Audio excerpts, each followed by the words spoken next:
News out of Tallahassee on Sunday as Mike Norvell has fired offensive coordinator Alex Atkins, defensive coordinator Adam Fuller, wide receivers coach Ron Dugans.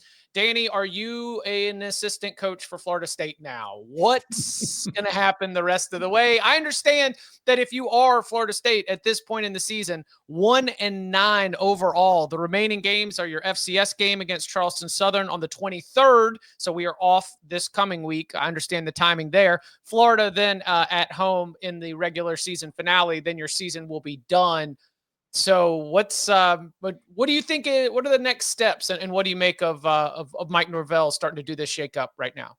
I think it was necessary. I thought, it's bad because the losses keep getting worse. Like against North Carolina, I was like, man, that was the most embarrassing loss of the season. Then it's Notre Dame. It's even more sideways. It's like that might have been the most embarrassing loss of the season. I think you're trying to do something to show a fan base which is pretty much checked out on the season. Hey, we're taking steps to correct the issues that are there. And the first step is cleaning out some of the coaches, showing the people, hey, we're going to make these drastic changes. They're coming. Here's some of them. Because I don't think they're done yet. I'd be curious to know what Bud thinks about that. I think there might be a couple more coming.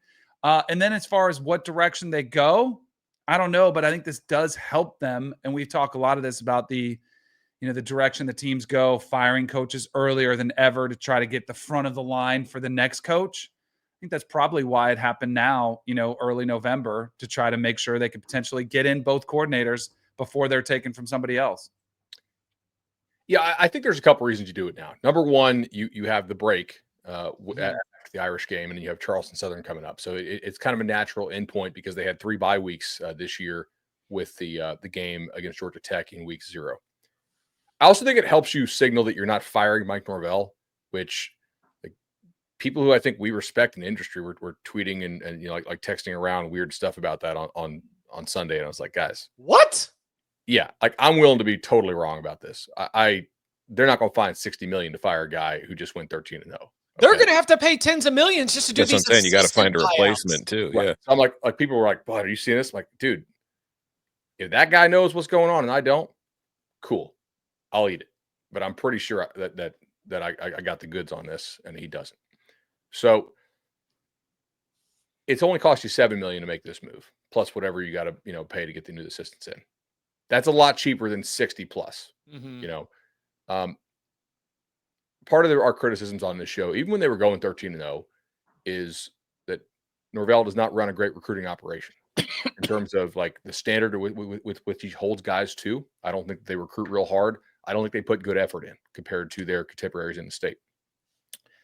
I also think that there's an issue with the balance of the staff in terms of who you hire to have like what are you valuing in terms of putting together a staff? How much do you value recruiting ability? It's not just all NIL. I think Florida State's the highest bidder on almost every good player they get. I think their recruiters suck, to be honest. So you could probably save yourself some NIL money if you get some guys who are actually decent with relationships, people skills, sales, all that kind of stuff.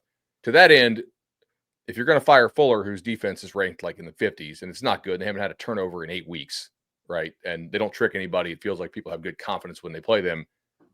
And I think the reason why you fire him is because recruiting there, it's a major issue. He's a liability in recruiting at that level. Maybe not at Memphis or Marshall, but with those top level kids. Then you also got to turn around and fire the OC who's overseeing the offense, even though Norvell's calling the plays. That is 134th in the country. So, and I think by firing both coordinators, it also allows you to make additional changes. Like I don't think they're going to keep Randy Shannon as the full-time D coordinator, but he's called the defense before. You do need somebody to call the defense for the next 2 weeks.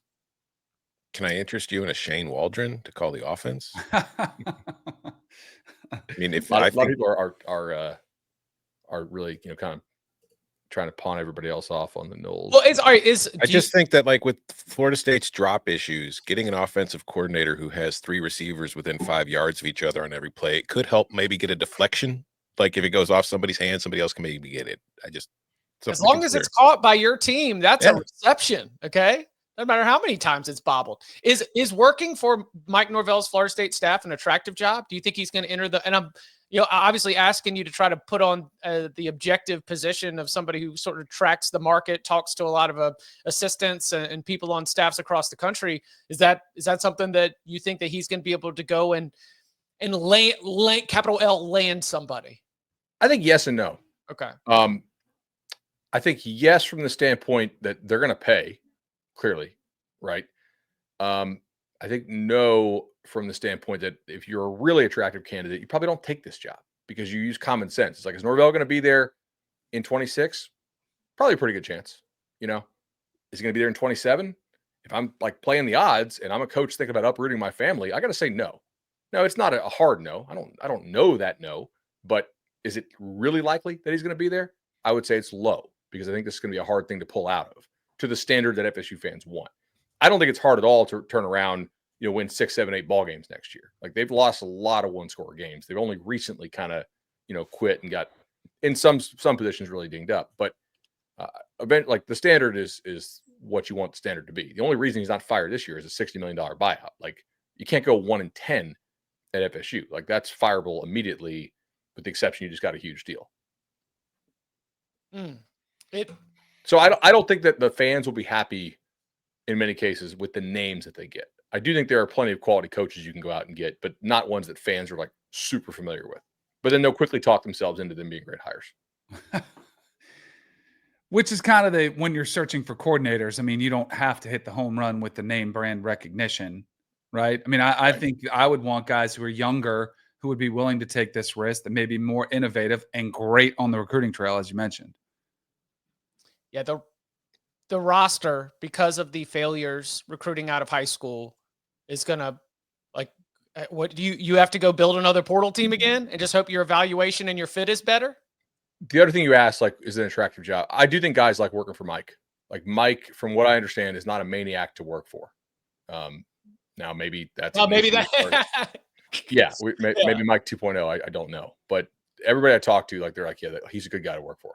My man Ron Dugans, who was a receiver for me when I was at Tallahassee, is that recruiting? Is that production? Is it all of it? Because there was also the pretty devastating report that Keon Coleman was telling players, don't go play for Ron Dugans. Do you buy into that? Yeah, totally. I'm pretty sure Keon was telling guys that last year. Yeah. And look, when Dukes was the receivers coach at Miami, they had a lot of drop issues. They've had a lot of drop issues in Tallahassee. Some guys got better. Actually, Johnny Wilson improved his cut his drop rate in half one year from Arizona State. So you got to give the guys some credit for that. Recruiting was certainly not great. One of the recruits they had, from what I was told, the dad really liked the recruiting or the staff stability in Tallahassee in terms of like Dugans being there, as opposed to the other school he was considering, which was Georgia. But Georgia had a revolving door of receivers coaches constantly, and the dad did not like that. Once that kid flipped, I was like, oh, Dukes is done. Because that, to me, that was like the last major piece that was job security wise. Yeah. Also on the offensive coordinator side, if you're going to go coach for Mike Norvell, you are always going to be running second to Mike in terms of being able to fully put in your stuff, I would think. I think so, but I don't know. Like I don't think he's like Jimbo in that way. He has had times he didn't always call the plays at Memphis. He definitely let Dillingham call a good bit of it at times.